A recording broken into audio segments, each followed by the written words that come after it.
Selamat siang, namo buddhaya semuanya. Nama budaya. Ya, perkenalkan nama saya Firman. Kemudian saya Ini didampingi. si Nagaroni sih. Ya. Ya. Nah, siang ini kita datang ke kediaman Ci Risma dalam rangka untuk wawancara ya. Kita memilih dari Ci Risma karena memang kita kenal ya sosoknya yang baik ya, pertama baik sekali dan dikenal banyak, populer, kemudian punya determinasi yang baik, kemudian punya bisnis yang lumayan oke ya, dan saat ini terus ekspansi. Nah, kita datang sini untuk meminta ya beberapa pendapat, masukan, dan terutama juga kita ingin tahu apa sih siapa sih Ci Risma ini? Mungkin bisa diceritakan, Ci? Dari awal. Sotihotu, nama budaya semuanya. Nama saya Dr. Lisma Fiani. Kebetulan sudah menyelesaikan S2, jadi bergelar Magister Biomed. Saya stambuk USU 2001 di Fakultas Kedokteran, selesainya 2006. Jadi mungkin kalau secara akademis di 2001 sampai 2006 kebetulan saya bertempat tinggal agak jauh ya dari Medan kota ya. Jadi semenjak kuliah itu memang pulang pergi. Tadi juga ada sama Pak Freddy, kita cerita kita memang anak perantauan ya, tapi perantauan pulang pergi. Jadi domisili kami cukup jauh, jadi untuk menempuh pendidikan S1 itu ya terbilang memang effortnya Setiap hari ya, Ci? Ya, setiap hari. Penuh tantangan ya. Penuh tantangan. Jadi saya cerita itu saya satu rating sama adik saya, dia fakultas elektro ya, teknik elektro. Jadi memang perjuangan sekali, pagi-pagi pergi, dia juga jadwal kuliahnya juga tidak mesti sama dengan saya, kebanyakan berbeda, jadi saling tunggu-tungguan. Jadi kami pagi-pagi jam 6 mungkin udah berangkat dari rumah, pulang sampai rumah itu bisa jam 7. Nah, besok paginya lagi ya. Jadi awal mula mungkin tadi ada disinggung Ko Firman sedikit ya, alasan apa saya mengambil Fakultas Kedokteran. Ya. Kalau saya ingat-ingat dulu semasa waktu SMA itu mungkin saya bilang yang membuka jalan di bidang kedokteran ini guru les saya. Jadi dari SMA 1 ya, dari SMA 1, SMA 2 guru les yang juga mahasiswa USU di bidang teknik juga. Dia mengajarin saya selama 1-2 tahun, lalu pas di SMA 3 itu mau memilih jurusan. Jadi dia bilang sama saya itu, kamu masuk kedokteran, saya jamin kamu pasti lulus katanya. Jadi sebenarnya kalau dari silsilah keluarga itu sama sekali nggak ada satupun dari pihak ayah maupun pihak ibu yang memang di bidang kedokteran, tidak ada. Jadi memang dari awal saya nggak kepikiran sih untuk kedokteran, tapi karena dukungan dan motivasi juga dari guru les yang kemudian merambat kepada orang tua saya, ya saya cobalah di UMPTN ya kemarin. Dulu UMPTN. Ya itulah kira-kira. Jadi dari orang tua sendiri memang sebelumnya tidak ada mewanti-wanti mau nanti masuk sini enggak? Tidak ada. Jadi memberikan kebebasan ya. Jadi kebetulan di SMA saya kan sekolah di Sutomo 1. Jadi di SMA 3 itu sebenarnya ada scholarship ke Singapura. Ya. Tapi karena perekonomian keluarga ya, jadi belum memungkinkan untuk sekolah di sana. Memang dari scholarship memang pendidikannya memang gratis. Tapi biaya hidup dan sebagainya itu di saat itu di tahun 2001 itu memang belum memungkinkan. Makanya saya juga pikir ya sebuah ini juga karena teman-teman dari Sutomo kan banyak itu ke Singapura. Ya. Nah, jadi saya pikir ya memang jalan saya di sini ya udah. Tapi begitu masuk kuliah itu saya melanjutkan seperti kebanyakan anak USU itu ngajar les. Ya. Jadi saya ngajar SMP sampai SMA. Bareng dengan adik saya. Sambil kuliah ngajar les gitu ya. Iya, benar. Ya. Makanya selesai pulang dari kuliah itu jam 7 kan, anak lesnya jam 8 datang gitu. Sambung lagi kita ngajar les. Berarti perjalanan ini ya, maksudnya Cirisma itu dulu waktu kuliah ya, itu memang sudah maksudnya udah membuat Cirisma itu tough ya gitu ya. Pulang kuliah, ngajar les Iya, ya, luar biasa. Kalau kita Oh, bilang tough itu mungkin bisa dari segi tough mungkin fisik, kesehatan dan sebagainya. Tapi kalau tough secara mental ya mungkin itu kita bilang sampai saat ini pun secara mentality itu kita masih dibina ya, masih dibina. Jadi kalau saya bilang dari sejak awal itu memang mandiri ya enggak juga, karena kan masih dukungan orang tua di kadang ya istilahnya kita support dari keluarga itu saya termasuk dari kecil sampai sekarang pun kan berasal dari keluarga yang sangat harmonis. Nah, Itu jadi yang itu paling mungkin utama. itu Ya. mungkin sebagai dukungan moral maupun inilah dukungan moral yang sangat kuat untuk saya hari ini. Artinya selain belajar saya nggak usah memikirkan yang lain. Bahkan satu piring pun saya nggak perlu cuci. Nah, kalau dari mama saya, udah kau belajar aja, udah kau istirahat aja, cuci piring nggak usah, cewek nggak usah masuk dapur katanya. Bahkan makanya sampai sekarang itu saya kalau cuci piring tuh ya jarang-jarang. Tapi masih bisa cuci ya, Ci? Bisa. Jadi Ci, yang kita ingin tahu juga ya, itu Ci tamat tahun 6. 2006. Kemudian membuka bisnis di tahun 2008. 2000. Seingat saya mungkin di 2008 karena itu 1-2 tahun itu kan masa-masa penyesuaian, terus juga karena kebetulan mantan pacar saya artinya suami saya saat ini ya, kami udah menjalin hubungan sejak SMA. Jadi begitu tamat kuliah itu ya married duluan gitu. Tamat kuliah langsung married, terus juga itulah membina keluarga dan sebagainya selama 1-2 tahun kemudian barulah buat praktek sendiri. Masih di kampung halaman saya di Tanjung Morawa, walaupun saya tinggalnya di Cemara Asri. Jadi setiap hari saya PP dari Cemara Asri ke Tanjung Morawa, Cemara Asri ke Tanjung Morawa tiap hari. Macetnya sebenarnya di depan pabrik-pabrik. Jadi dari Cemara Asri naik mobil ke Tanjung Morawa, duduk nggak ada satu pasien pun, habis suaminya. Oh iya. Karena Lika-likunya itu. benar-benar merintis dari nol. Benar-benar merintis dari nol, dari yang bawa pulang 20.000 sampai 100.000 udah happy banget lah, artinya sudah ada 3 pasien mungkin. Jadi masih praktek umum. Ya. Kemudian sekarang ekspansinya udah sampai berapa? Ya. Kalau dari 2000 saya cerita ini ya kronologisnya dulu ya. Kalau 2008 saya praktek umum. Terus di tahun 2010 kebetulan ada senior kita di USU juga yang membuka lah. Saya mungkin di 2010 itu mungkin sudah mulai bisa melihat sepertinya pasar kalau untuk dokter umum saja itu awareness dari masyarakat itu masih sangat minimal. Awareness mereka di bidang kesehatan, awareness mereka untuk mengeluarkan biaya kesehatan yang lumayan tinggi, karena kita sebagai dokter yang kita bilang memang setulusnya dari hati kita itu memang mau mengobati orang itu nggak bisa sekedar 10.000, 20.000 datang periksa dapat obat pulang, itu kayaknya susah masuk ke hati saya yang seperti itu. Karena kenapa kamu datang demam, benar nggak saya cuma kasih kamu obat demam udah pulang udah selesai penyakitnya? Enggak. Kalau demam berdarah itu 2 hari lagi harus cek lab dong. Cek lab udah berapa puluh ribu. Terus juga suplementasi, infus dan sebagainya itu nggak 20.000, nggak 30.000. Makanya dengan saya praktek selama 2-3 tahun ini, saya mengamati itu masyarakat Indonesia awareness-nya terhadap kesehatan itu sangat minim. Jadi saya mau bergerak di ruang lingkup untuk yang lebih bagus ya, itu susah banget karena tidak ada kemampuan ekonomi untuk itu.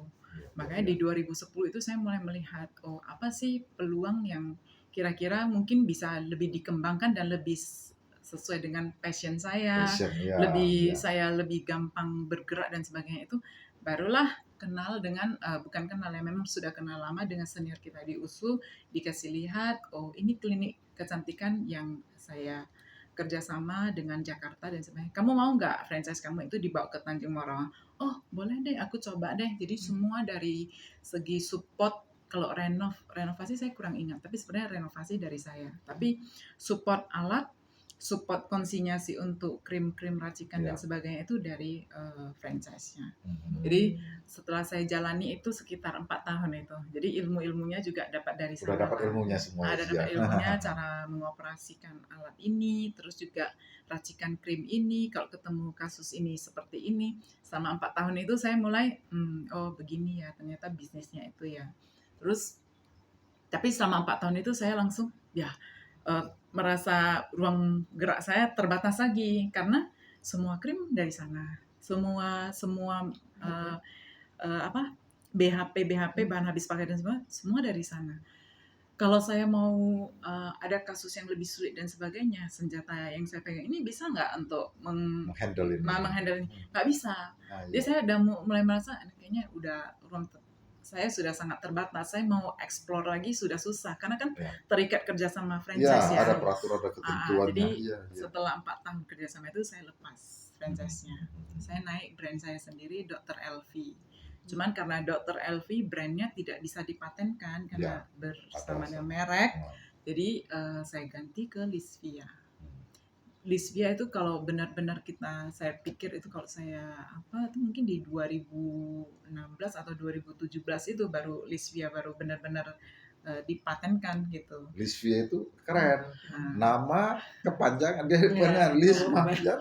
Wah, dan ini sekarang betul. udah booming. booming sih enggak, cuman lebih kepada saya lebih kepada internal saya yang penting sejahtera dulu lah. Kalau booming keluarnya itu anggap nilai bonus aja. Nah. Berarti itu tadi yang setelah dari Tanjung Morawa, kemudian yang di sini ini termasuk yang paling besar ya di Cemara Asri ini. Di sini 2014 kan sudah selesai itu franchise-nya. Jadi saya mulai ada belajar lah, keluar lah, terus juga karena kalau misalnya ikut franchise yang itu kan kita nggak bebas belajar. Kita bisa pun ada skill kita untuk ini bang nggak bisa kita kerjain karena bukan SOP dari franchise itu gitu. Jadi saya mulai belajar barulah di 2017 lah persiapan. Sebelum 2017 itu saya masih praktek di rumah lama itu. Saya duluan praktek di rumah lama selama sekitar 1-2 tahun sambil mempersiapkan 2018 untuk di klinik Lisvia sekarang yang di Cemara Asri. Jadi kalau berdirinya Lisvia di Cemara Asri ini memang dari 2018. Cuman perjuangannya untuk mempersiapkan ini ya udah dari sebelum-sebelumnya gitu. Kemudian 2 lagi, saya dengar ada 4 ya sih. Jadi di Tanjung juga berlanjut, di Cemara Asri berlanjut, baru di bulan 12 tahun 2022 Binjai grand opening, baru di 2 Juni 2023 ini Amir Hamzah soft opening. Jadi Amir Hamzah grand opening ini kapan belum tahu. Saya masih melihat angka tanggalnya. Tanggal baiknya ya, Ci. Tanggal baiknya 16 Agustus. Tapi saya pikir 16 Agustus besoknya 17 Agustus. Ya sebenarnya bisa juga sekalian. Jadi kita tidak usah terlalu heboh-heboh acaranya bagaimana. Memang mengusung langsung tema untuk Indonesia Merdeka sebenarnya bisa. Cuman di tanggal 16 mungkin beberapa saya ada dengar ada beberapa acara di Tiara juga dan sebagainya. Apakah itu mungkin bisa ada bentrok atau apa? Nanti kita sesuaikan lagi. Kebetulan tadi saya ada cerita sama Ko Firman juga di tanggal kalau nggak salah tanggal 13 sampai tanggal 17 itu di Podomoro di Delipa di depan Transmart itu ada exhibition wedding expo. Jadi Lisvia sebagai satu-satunya klinik kecantikan di sana yang akan collab dengan wedding expo itu. Yang depan Transmart sekarang yang itu yang Hukari. Iya. Oh gitu. Jadi kita ada booth di sana 9x3 meter. Luar biasa besar itu. Wah, hitungannya itu kalau dirupiahkan Jadi mungkin nanti kita akan memberikan beberapa treatment kita di sana, langsung on-site dikerjain sekitar setengah jam, apakah dari segi slimming dan perawatan wajahnya. Karena baru saya terpikir juga kalau wedding expo itu sebenarnya bukan pengantinnya aja yang perlu dipermak kan, keluarga-keluarga pengantinnya itu. Benar. Wah itu biasa kalau dulu kita mau wedding itu ya, itu udah setiap kan itu berapa orang dari sana orang tinggal disiapkan jam 4 pagi, jam 5 pagi sudah harus istilahnya udah make up ya. Luar. kebetulan pun dia didukung oleh tim-tim lah. Saya bilang sih teman-teman yang memang sama-sama kita saling support. Beberapa event kita ketemu juga kita tahu memang secara apa ya, secara pribadi kita juga memang yang ininya sama, visinya sama. Ya, Gitu. visinya sama ya. Nggak melulu ke materi. Yang apa? Coach yang wawancara bos yang ini. Ya mulai kangen soalnya. Oke, kalau saya mungkin saya ada pertanyaan untuk Cilisma itu adalah kan tadi udah cerita perkuliahan gitu ya. Nah mungkin benar sih saya mau nanya mungkin lebih ke bagaimana ya memanage begitu banyak hal gitu ya. Jadi biasanya kan orang tahu dokter itu kan tahunnya cuman ya teoritis lah ya, hal-hal yang berkaitan dengan bidang kedokteran. Tapi kok kayaknya Cilisma ini serba bisa ya. Kedokterannya bisa, manajemen skillnya juga sepertinya bukan yang rata-rata nih, di atas rata-rata. Katanya sampai ada 4 ya, sekarang ada 4 mungkin tempat mungkin ya. ada rahasia atau original recipe tertentu gitu yang mungkin bisa dibagikan gitu. Karena mungkin adik-adik kita nanti yang saat ini mungkin masih mahasiswa gitu ya. Yes. Atau alumni yang sekarang juga sudah alumni mungkin juga perlu ya membekali dengan ilmu entrepreneurship plus management skill yang seperti yang Cilisma miliki. Sebenarnya tidak segitu merdu ya ininya apanya biografinya dan sebagainya nggak segitu merdu. Kalau saya bilang sih sebenarnya ini otodidak. Jadi saya benar-benar itu nggak pernah ikutin yang namanya seminar manajerial, seminar untuk apa itu nggak pernah. Beneran nggak pernah, sekalipun nggak pernah. Mohon maaf untuk para profesional yang mungkin profesinya seperti itu ya. Cuman mungkin sampai hari ini, sampai sekarang saat ini pun kan saya bilang tadi sama Ko Firman itu saya masih secara pribadi, masih secara one by one itu ya. Tapi udah mulai saya kurangi kontak one by one dengan karyawan itu udah benar-benar saya kurangi. Bahkan interview, SOP dan sebagainya itu udah saya siapkan. Siapa aja bisa interview, asisten saya atau siapa bisa interview, bakunya apa-apa yang mesti kalian ini kan udah ini. Jadi kadang mungkin karyawan saya itu ngomong sama saya pun entah sebulan ada sekali atau enggak. Cuman seiring berjalannya itu kan, saya bilang sih mungkin karena lebih ke panggilan, lebih kepada empati. Bahwasannya setiap karyawan itu karena tadi saya bilang sama aku Firman, saya hitung-hitung itu sebenarnya karyawan saya tiap bulan harus bergaji itu hampir 70. 50-an itu memang dari 4 cabang ini. 10 lebih itu dari ada PT badan usaha bidang usaha saya di bidang pendistribusian krim, bukan racikan ya, pendistribusian krim reguler untuk beberapa dokter. Okay. Jadi ada marketing saya itu yang memang mendistribusikan krim dari perusahaan kami yang bekerja sama dengan pabrik tertentu kepada para dokter yang bergerak di bidang kecantikan di Sumatera Utara, di Sumatera, bahkan Jawa, Bandung, Kalimantan juga ada customer kita dokter yang pakai produk kita gitu. Nah, jadi memang saya bilang sih balik lagi kalau dimundurkan itu ke belakangnya kenapa bisa buat PT ini?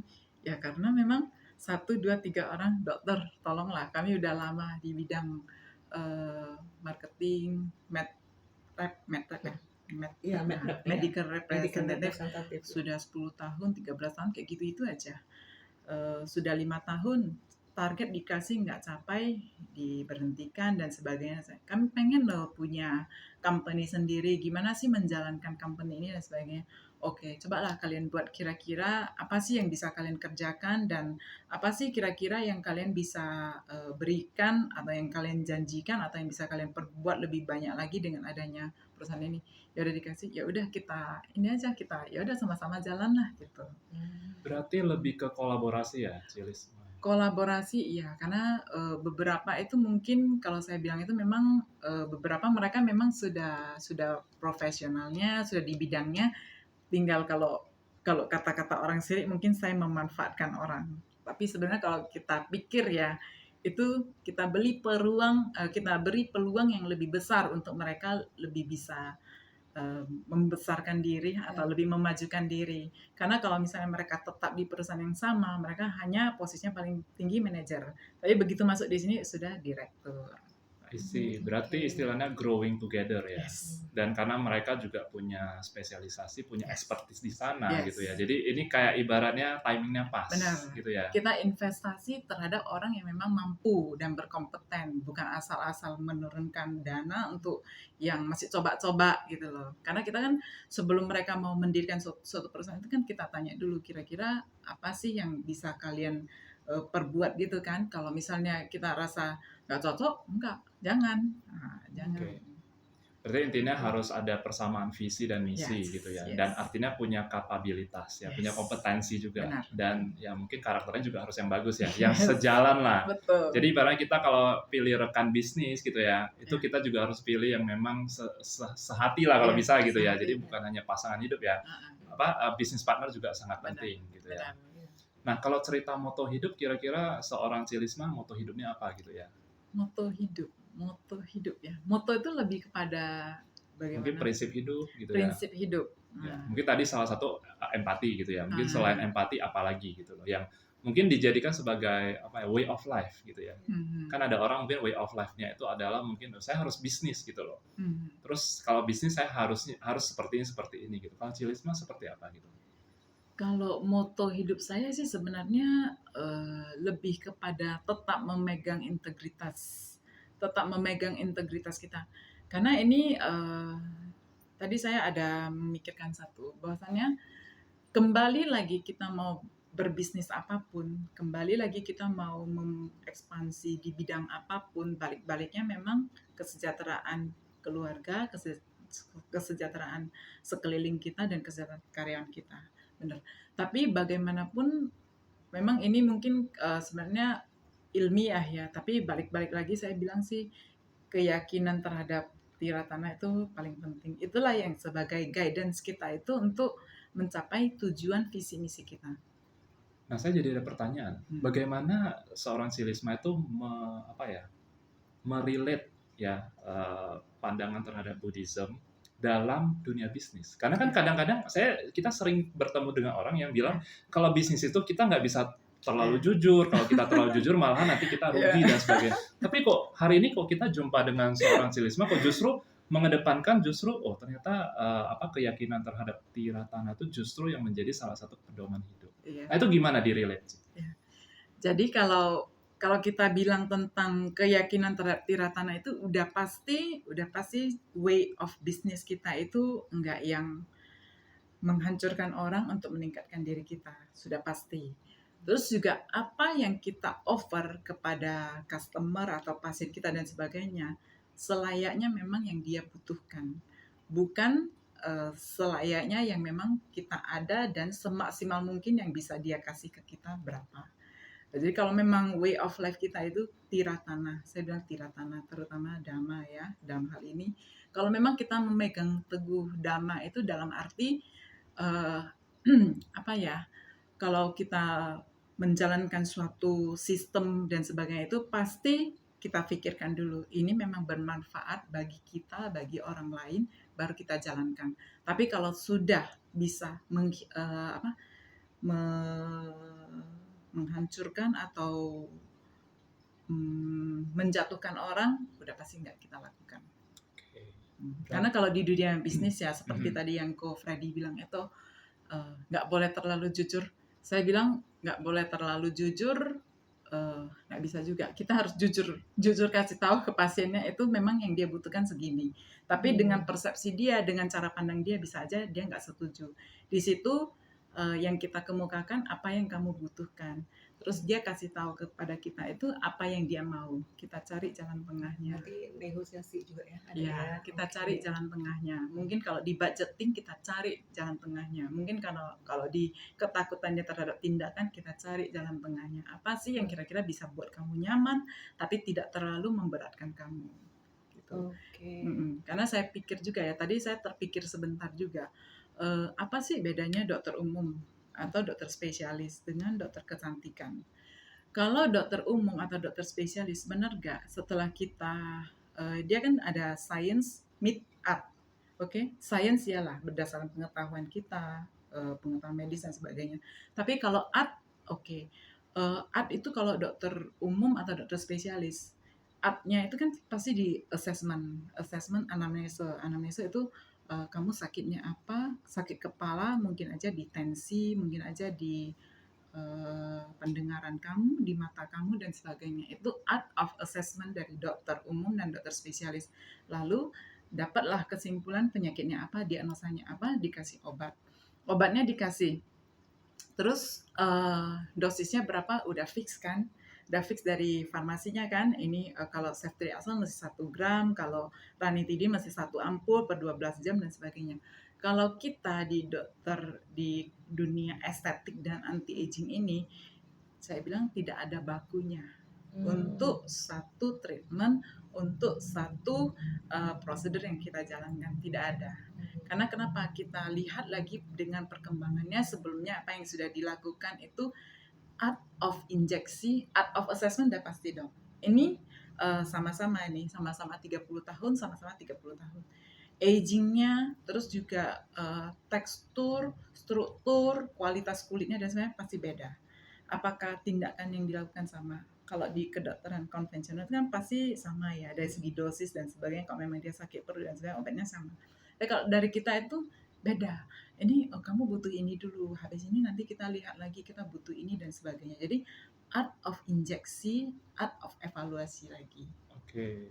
Berarti di situ justru sangat dibutuhkan apa ya, transparansi dari awal ya. Iya. Jadi kondisinya seperti apa kita sampaikan. Ya, Dan mungkin kalau misalnya treatmentnya bisa jadi berbeda dengan teman dia Benar. atau saudara dia Benar. mungkin duluan Benar. datang dan mereferensikan, Benar. itu bisa saja terjadi ya. benar. Karena itu memang benar-benar tailor made ya kalau saya bilang. Benar. Setiap orang mungkin umur boleh sama, Iya, tapi tingkat penuaannya mungkin beda-beda ya. benar. Jangan-jangan ada yang secara usia fisiknya mungkin lebih berumur, tapi jangan-jangan secara usia selnya mungkin jauh lebih muda gitu ya, Benar. dibanding orang yang masih 30 tahunan Benar. gitu ya. Wah, Makanya ini kebanyakan menarik ya. kalau pasien datang itu kan dia bilang, iya saya datang, teman saya juga mau datang, tapi dia mau lihat dulu hasil saya gimana. Oh, suruh dia nggak usah lihat-lihat, karena beda yang kamu alami nanti sama yang dia alami itu beda. Jadi nggak bisa kamu melihat satu, ini kan, kecuali memang referensi, kalau memang kamu datang berdasarkan referensi memang dari prosedur yang ada di sini, ya udah silakan. Tapi kalau mau menilai keberhasilan atau kesuksesan itu berdasarkan kacamata kamu, kacamata awam yang nggak mengerti dunia estetik, dan yang di dunia estetik ini mungkin masih processing, apa sih yang kamu bisa lihat, di mana kamu bisa masuk di proses awal, proses tengah, atau proses akhir. Kalau proses akhir udah 2 tahun dia treatment, kamu udah terlambat, udah menua 2 tahun. Pasti ya. Oke. Berarti ini saya coba merelate ya. Makanya tadi mengapa penting punya keyakinan terhadap tiratana dan menjalankan bisnis sesuai dhamma ya. Jadi artinya justru jujur tuh nggak bisa ditawar-tawar lah. Iya. Kita harus jujur dari awal, di pertengahan, dan di akhir. Saya mungkin sedikit relate ke Buddhism ya. Jadi indah di awal, indah di pertengahan, dan indah di akhir. Iya. Karena kalau kita ada salah satu fase yang kita tidak jujur, Benar, tidak transparan, benar. pasti nanti bisa ada hal-hal yang mungkin tidak Benar. mengenakan. Jadi kalau Benar. kita jaga di awal, di tengah, dan di akhir ya, mudah-mudahan semuanya baik gitu ya. Iya, Apa indah di kesemuanya gitu ya. Luar biasa, ini kita dapat Ya, satu filosofi yang luar biasa nih. Terus ini saya mau tanya sedikit ya. Ini Cirisma ini kan ini ya, dokter kecantikan ya. Ini Cirisma pasti kan punya cara membranding diri itu. Boleh nggak kita tahu gimana gitu ya? Maksudnya Cirisma itu di keseharian itu seperti apa sih? Di pekerjaan seperti apa sih? Nanti baru kita masuk ke gimana caranya, saya mau tahu ya. Cirisma menyeimbangkan waktu antara kerja sama rumah tangga ya. Berapa anak sih? 3 anak. 3 anak, luar biasa loh. Sekarang ada 4 cabang yang harus dikelola lagi ya. Oke ya. Silakan sih. Jadi kalau dari segi bagaimana saya membrandingkan diri ya, kalau saya bilang itu saya jarang mau pusingkan itu. Tapi kita memang ada tim digital yang tiap bulan atau tiap by request dia akan datang untuk melakukan syuting terhadap brand ambassador kita ataupun endorser. Jadi ya memang apa yang kita lakukan itulah yang di-shoot. Kalau untuk saya pribadi itu saya diwajibkan itu setiap bulan itu harus recording knowledge atau skill atau apa sih yang ngetrend sekarang di dunia estetik maupun anti aging itu yang bisa dibawa kepada followers kita di Instagram gitu. Jadi itu aja kewajiban saya. Kalau sisanya kalau untuk membrandingkan diri seperti entah kemana, entah pakai apa, entah temanya apa, itu Baik. saya jarang banget. Baik. Malah saya lebih sering ya udah dokter saya aja yang pergi, dokter saya aja yang ikutin seminar itu, lalu mungkin foto sebagai dokumentasi dan sebagainya. Kalau saya jarang-jarang banget, jarang ya. Oke. Jadi mungkin kalau nampak muka saya mungkin di feed IG saya aja itu sebulan sekali itu muncul atau sebulan 2 kali. Kita tunggu nanti. Saya ada bagi-bagi hadiah katanya. Jadi Terus, kalau untuk menyeimbangkan rumah tangga dan karir ya, yes. yaitu bagaimanapun makanya bagaimanapun itu satu bisnis bisa besar itu nggak bisa kita sendiri. Jangan sampai beli sapu pun mau tanya kita, mau ACC kita Oh my dan God. sebagainya. Nah, jadi kemarin saya ada ditanya tuh Delegasi ya, sorry. Nah, Delegasi ya delegasi. namanya. Oke. Delegasi. Jadi kemarin saya ada adik saya satu yang membantu saya dari beberapa tahun lah, kan udah married ke Malaysia. Jadi adik saya yang satu lagi itu dia bilang, saya mau deh jadi asisten kamu karena adik kita yang itu kan udah married di Malaysia kan. Saya mau jadi asisten pribadi kamu. Aku bilang kalau kamu jadi asisten pribadiku udah yang ke-9. Karena kenapa? Karena semua admin, semua teman ataupun dokter ataupun partner kita itu semua ya udah kayak asisten pribadi. Tinggal kita bilang aja, oke, hari ini kita mau ini mau ini dan sebagainya, ya udah jalan sendiri. Makanya kalau dibilang berapa sih omset kamu, berapa sih income kamu dan sebagainya, saya nggak tahu. Itu orang depan aja yang tahu. Finance saya udah nggak ngurusin seperti itu. Yang penting tiap bulan pas mau gajian ada aja duitnya. Kalau enggak ya apa sih berarti kinerjanya belum ada. Oke. Jadi kalau pendelegasian itu makanya kita sekarang di Lisbia itu sudah ada 6 dokter termasuk saya. Jadi masing-masing itu mempunyai skill untuk mengoperasikan alat, untuk injeksi, untuk melakukan tindakan ozon, untuk melakukan tindakan infus dan sebagainya. Jadi memang sudah berjalan sendiri. Kalau saya mungkin lebih kepada praktek beberapa jam, seminggu kali berapa hari gitu kan. Jadi praktek, terus in-house dokter dari jam berapa dan jam berapa itu kalau pas jadwal saya masuk. Kalau enggak ya memang udah ada dokter pendamping maupun dokter utama di masing-masing cabang. Nah, jadi saya mungkin bisa lebih fleksibel waktu saya. Oke, kita mungkin beralih ke KMB USU, Ci. Oke. Ya, jadi boleh diceritain nggak ya, mungkin pendapatnya Ci Lisma waktu zaman kuliah dulu kan, zaman itu sudah ada KMB USU tentunya gitu ya. Nah, yang Ci Lisma rasakan KMB USU itu kesannya untuk Ci Lisma seperti apa gitu? Kalau di masa saya kuliah itu, terus terang kalau untuk aktif di KMB USU itu saya kurang aktif. Karena mungkin satu faktor jarak tempuh juga ya dari rumah ke Medan, satu. Yang kedua mungkin juga circle pertemanannya itu belum di sekitar sana. Tapi tadi sebelumnya saya udah cerita sama Ko Firman. Inilah hal yang mesti saya pelajari dan saya terapkan kepada anak-anak saya. Jadi ketiga anak saya ini sudah ada saya, maksudnya pancing-pancing ngomong gitu. Kira-kira kalian kuliahnya pengen di mana, sekolahnya gimana dan sebagainya. Jadi memang ada nyeletuk dari mulut mereka sendiri ya yang remaja ini ya. Kalau memang nggak sekolah di luar negeri ya di USU aja kayak mami, katanya kayak gitu.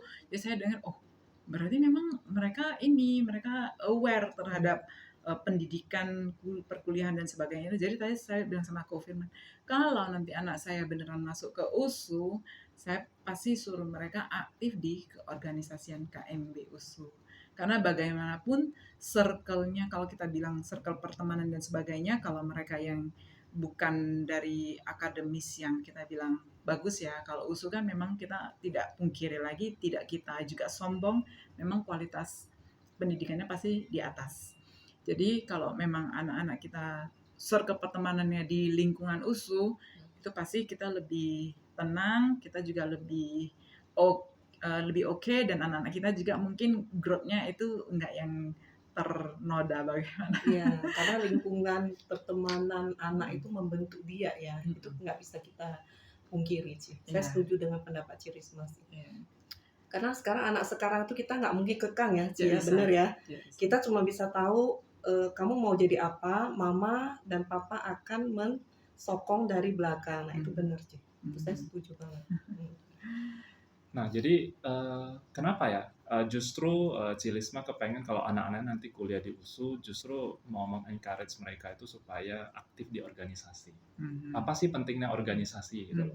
Dan mungkin boleh diceritakan juga ya, mungkin jangan-jangan ya selain tadi keluarga gitu ya, jadi ibu rumah tangga juga gitu ya, terus ada bisnis ya, bisnis juga udah 4 cabang gitu ya, jangan-jangan juga aktif di organisasi lagi gitu ya. Oh. Nah, mungkin boleh diceritakan, nah kenapa justru penting gitu loh. Relate. Jadi kebetulan saya di yayasan non-profit, yayasan sosial non-profit, saya sebagai pembina di Yayasan Hope. Jadi kalau Yayasan Hope ini memang yayasan charity ya, charity sosial yang kita memang secara rutin menyelenggarakan donor darah, secara rutin juga menyelenggarakan bakti sosial, dan secara rutin juga kita membantu memang orang-orang yang membutuhkan dari segi kesehatan. Kalau dari segi saya bilang biaya hidup dan sebagainya itu kita ada juga. Jadi kita evaluasi case by case itu berdasarkan kebutuhannya. Jadi kalau memang dia di rumah sakit, dia butuh biaya untuk kesehatannya, kita bisa support sesuai dengan penilaian. Biasanya sih di dalamnya tim medisnya tetap di saya gitu. Jadi saya menentukan ini kita bantu semua deh, kita bantu. Oh ini jangan, kita tunjangan aja karena dia ada BPJS-nya dan sebagainya. Jadi mungkin dengan circle kita bilang kita bisa membantu orang dan sebagainya. Kalau dalam organisasi ya, organisasi itu visi misinya bagaimana. Kalau organisasi KMBUC itu visi misinya kita udah jelas banget. Karena apa? Membentuk karakter anak itu di dalam lingkungan intelektual yang kita bilang dinamis, yang balik lagi ininya apa sih, pegangan hidupnya itu kepada tiratana. Nah, jadi memang kalau inilah yang kita capai itu apa sih, malamnya kita bisa tidurnya ya, mungkin kalau anak kita ikut organisasi kita sudah bisa lebih tenang. Berarti justru penting ya, sangat penting untuk bisa terlibat sedini mungkin di Benar. organisasi ya. Benar. Jadi bisa belajar juga bagaimana kita berperilaku di Iya, masyarakat, benar. dan mungkin Keterampilan. empati ya. Kita Iya. juga di organisasi itu kita berlatih untuk latihan berempati. Jadi bukan hanya sekedar ngomong ya, tapi dengan kita turun ke masyarakat, kita melayani. Nah disitulah mungkin diuji juga ya intelektual kita Iya. dengan kepedulian kita terhadap sesama. Dengan lingkungan yang positif. Karena saya pernah dengar satu dhamma itu bahwasannya Sang Buddha sendiri pun berkata, yang paling penting dalam hidup itu ada 5 hal. Hal pertama apa tahu? Kalyanamita kita. Jadi dengan siapa kita bergaul, dengan siapa kita berhubungan setiap hari itu, lingkungan positif dan sebagainya, itulah yang membangun karakter diri kita sehingga kita tetap berada di jalan yang kita bilang jalan yang benar lah gitu. Nah, jadi memang itu sangat saya ini kan, kalau memang dia circle lingkungannya udah yang positif, udah yang bagus, tinggal bagaimana menumbuhkan minat potensi anak ini di bidang yang bisa dia kembangkan. Didukung lagi oleh teman-teman yang memang kita bilang intelektual dan memang dalam satu ini ya, kalau sebaya mereka kan passionnya, minatnya, terus juga ininya masih sama. Kalau dia jumpa yang agak tua, mungkin dia sudah, aduh, Bu Yongnya lah tak konsep pun si Tewe pun cosengli gitu ya.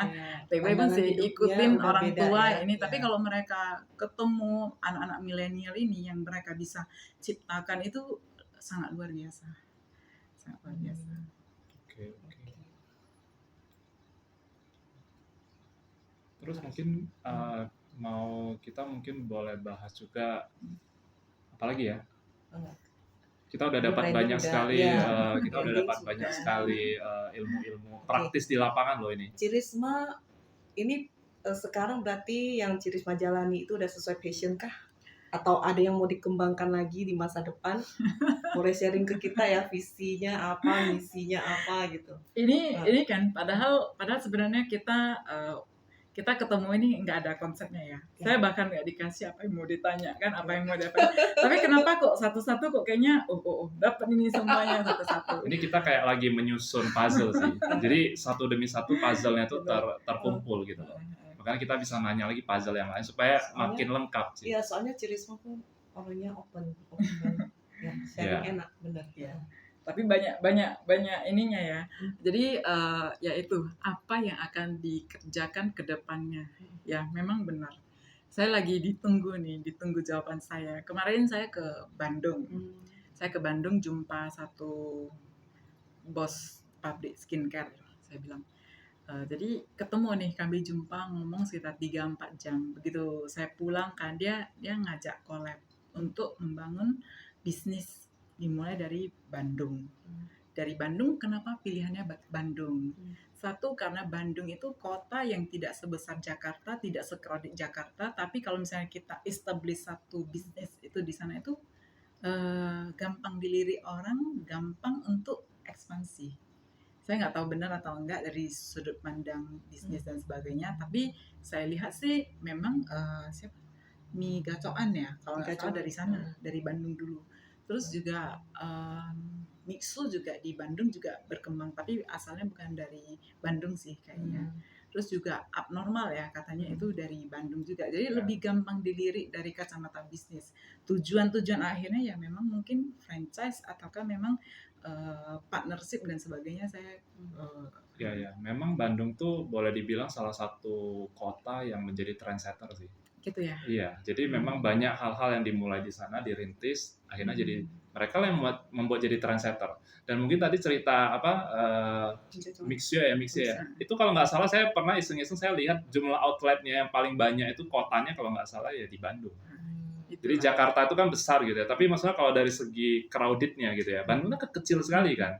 Ya, artinya kan harusnya kalau mungkin jumlahnya pun lebih sedikit, tapi kalau dibagi area itu padatnya luar biasa. Artinya kan berarti kan memang market di sana ada meskipun dia kota kecil, mungkin karena dia trendsetter. Benar.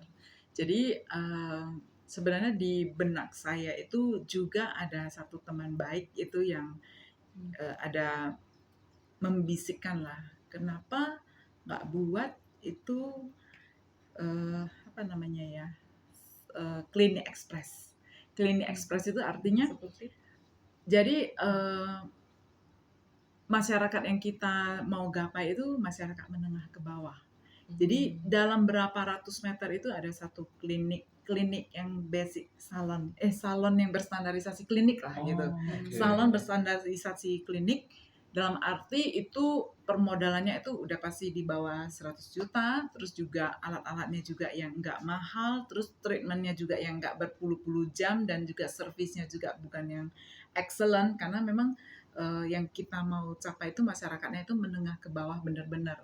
Tapi dapat merasakan perawatan, merasakan treatment yang seperti dirasakan di klinik-klinik ternama. Nah, jadi itu tujuan yang paling dalamnya itu adalah mengurangi efek dari skincare yang mengandung merkuri atau mengandung zat-zat berbahaya yang paling banyak diminati dan dipakai oleh masyarakat menengah ke bawah. Jadi kalau kita sudah ada salon berstandarisasi klinik, jadi segala perawatan, segala skincare dan sebagainya itu memang yang sudah benar-benar kita uji dan memang aman untuk dipakai secara luas. Tapi dengan harga terjangkau. Terjangkau. Contohnya itu bahkan kita sampai di pikiran saya itu di bawah harga 100.000 dapat perawatan, 100.000 dapat bawa perawatannya skincare. Jadi sebulan 200.000 saja untuk mereka kesehatan kulit dan buat tubuh. Karena memang kalau untuk masyarakat kalangan menengah ke bawah itu kan mereka kan pasti lebih utamakan makan dulu, makan. Kedua baru nanti yang lain-lain ya. Kalau untuk kecantikan yang mungkin mereka rasa ya agak di ini ya. Tapi kalau dengan adanya tujuan mulia Cirisma ini, Roni rasa sih bagus banget sih, bener. Karena ini membantu orang juga ya kan, bener nggak? Karena terus terang untuk kalangan masyarakat ke bawah itu kadang-kadang kita Roni ada ini ya, maksudnya pernah baca satu artikel. Ini ada yang hari itu dia kerja untuk makan hari itu loh, Cin. Iya. Benar. Benar. Padahal orangnya masih muda ya. Ya kalau wanita muda pasti mau cantik dong, pasti. Ya, jadi dengan ya kita harapkan ya, kita doakan juga ya, semoga maksudnya proyek Cirisma kedepannya ini yang untuk apa? Salon berbasis klinik kecantikan itu ini ya bisa berhasil di launching ya, Ci ya. Sadu, Ya ini sadu. luar biasa benar ya, kami tunggu banget.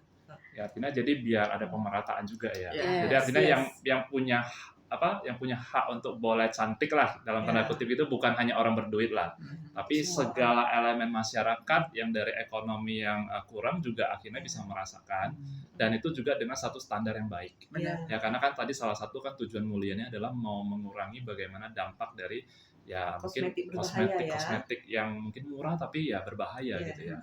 Jadi ini sebenarnya Bagus. sangat bagus Terus gitu. dari segi industri properti dan sebagainya mungkin juga akan berefek baik, berimpact baik karena tidak jarang itu kita punya ruko entah di pedalaman entah di mana enggak kita manfaatkan sampai udah banyak laba-laba sampai udah roboh dan sebagainya. Tapi Berumur dengan ya, Ci? mengambil Berumur. dengan setiap berapa ratus meter satu ada salon berbasis klinik nggak muluk-muluk sih. Kita buat aja seperti itu, jadi sama-sama bisa menghasilkan tapi ada kontribusinya juga. Betul. Apakah Cirisma kedepannya mau gandeng UMKM kali? Nanti kita Lihat ya. bicarakan Ya. sama bagaimana Luar biasa tapi visinya. ini kita belajar satu hal yang saya pribadi ya, saya mungkin merasa ini hal yang simple gitu ya, tapi efek dominonya begitu panjang ya. Ya. Artinya kita dari tadi cerita bisnis kecantikan, tapi ternyata bisnis kecantikan ini bisa sampai menyentuh ke masyarakat Benar, yang sampai masyarakat. sangat Benar. pedalaman ya. Benar. Selama ya kita memang punya satu misi visi yang memang baik ya tentunya untuk segala elemen masyarakat. Karena- Jadi efek dominonya bisa begitu besar loh ya. Luar Artinya biasa. mungkin bisa jadi trendsetter betul yang Ya, tadi. sistematik ya, sistemik. iya. Jadi gini, saya melihat Cirisma ya. Ini sebenarnya awalnya Cirisma itu cuma care aja, benar nggak? Care, jalan hidup sesuai dengan ajaran Tiratana ya, benar ya. Dari situ terkembanglah semua ide-ide yang tadi kita cerita sampai mau buka salon berbasis klinik ya kan. Itu sebenarnya kan kalau kita pikir ya banyak orang sekarang nggak mau repot-repot, benar nggak Ci? nggak mau. Mau mana? Iya. Dia nggak mau repot ya. Ini kalau proyek gini luar biasa loh Ci, repotnya dapet, karma baiknya dapet juga gitu ya. Jadi ya kita tunggu lah ya gimana ya nanti kalau memang ada yang bisa kita support ya dari segi apa KMB USU silakan Ci ngomong. Siap. Wah, kita bantuin bagi flyer tuh nggak apa-apa lah, yakin lah. Nah kalau pesan untuk mungkin sesama alumni dan mungkin untuk adik-adik mahasiswa kira-kira apa sih? Kalau pesan-pesan sih sudah banyak quotes, sudah banyak pesan-pesan yang kita bisa baca tiap hari di Instagram, motivasi kita dan sebagainya. Tapi yang jelas dari saya itu kan, yang penting kalau kita memang kita cerita dari akademis ya, kita sudah di maksudnya bidang studi yang kita jalanin, terus kalau memang pas kita jalanin sebagai sehari-hari kita, tapi kalau nggak pas, apapun yang kita kerjakan saat ini, kerjakanlah sebaik-baiknya. Motivasi tidak selalu kita dapat dari orang luar, motivasi itu berdasarkan dari disiplin dan memang konsistensi yang kita lakukan tiap hari. Jadi apapun yang dilakukan, lakukanlah dengan bahagia, malam bisa tidur nyenyak, berarti semua yang kita lakukan sudah sesuai. Sudah baik. Ya. Keren-keren. Ya. Berarti salah satu indikator paling sederhana itu kalau tidur bisa nyenyak gitu ya. Makan Makan tenang, Makan tidur enak. nyenyak, berarti Makan kehidupan enak. kita di hari itu sudah baik ya. Sudah Ci? baik. Dan kalau bisa tiap hari seperti itu berarti memang baik gitu ya. Gitu. Tapi kalau ternyata tidurnya nggak nyenyak, makan pun nggak tenang, berarti mungkin harus dievaluasi ya. Berarti masih agak santai, terus juga mungkin lebih open minded dan sebagainya. Bahwasannya nggak semuanya bisa kita lakukan. Achievement tiap-tiap orang beda. Yang penting kamu puas, kamu cukup, good enough lah. Ini baru-barusan Good enough, Ajan ya. Bram bilangnya, good enough lah, udahlah, capu Ya. tol lah, gitu. Betul. Karena apapun kita mau perfect juga kadang-kadang nggak bisa perfect ya. Ya. Tapi kalau kita bisa melihat kesempurnaan di dalam setiap ketidaksempurnaan justru di situ ya. Benar. Iya. Kita jadi bisa lebih memaknai hidup dengan lebih baik. Ya. Intinya ya hidup itu kamu mau apa dulu ya, benar ya Ci ya. Heeh. Kamu mau buat apa dulu deh sama hidupmu, duduk pikirin, nggak usah yang muluk-muluk dulu, sesuai kemampuan, jalani dengan bahagia, pasti hasilnya besar gitu ya Ci ya. Nah, ini yang saya tangkap dari Ci Risma sih, luar biasa. Betul. Dan mikir itu nggak usah terlalu sampai jelimet Iya. banget. Pokoknya yang ada di depan mata itu dikerjakan dengan baik. nanti Iya. nanti besar juga ya, kayak punya Ci Risma besar juga, besar. Karena konsep dari hukum karma kan, Iya. sesuai Apa dengan apa yang kita tabur, ya itulah yang akan kita tuai kan. Jadi kalau kita memang seorang Buddhis gitu ya, harusnya kita percaya dengan hukum sesimpel itu. Ya. Jadi kalau mau baik ya kita setiap hari lakukan yang baik, lakukan yang terbaik juga, yang baik dan yang terbaik yang bisa kita lakukan. Siap. Luar biasa ini. Ya. Ada kira-kira ada pertanyaan lagi? Karena udah semua kita Udah ya? dapat begitu Udah banyak. semua, benar. Udah semua. Apa ya, ini isinya daging semua nih. Hari ini kita langsung dapat dari seorang praktisi, ya, seorang Buddhis yang sangat luar biasa ya. Mungkin kelihatannya aja mungkin pebisnis gitu, tapi ternyata jalankan bisnisnya benar-benar sesuai dhamma. Ini kita acungin jempol gitu ya. Ini jadi inspirasi untuk kita juga ya. Terima kasih untuk kesempatan hari ini ya untuk tim Buletin. Mungkin dari ketua kita mungkin ada hal yang mau disampaikan mungkin. Terima kasih. Ya. Oke, terima kasih ya untuk sesi hari ini Ci Risma. Ci Risma. Thank you Ya. thank you teman-teman yang Sharing. bahkan Ya, sudah Anumodana ya, Ci ya. Thank you. Ya, thank you. Oke ya, kita tutup lah ya, Ya, kita sesi kita ya, Ci Risma. Kita doakan yang terbaik untuk Ci Risma ya. Semoga kedepannya kita bisa bertemu lagi ya, sharing-sharing lebih banyak lagi ya. Makasih ya. Terima kasih juga atas KMB USU yang telah menyelenggarakan wawancara ini. Artinya sudah mempercayakan satu sesi ya kepada saya ya. Saya sangat menghargai. Terus juga semoga apa yang kita paparkan hari ini bermanfaat bagi kita dan bagi semua orang. Amin. Sadu. Sadu, sadu, sadu. Keren. Oseng. Hmm.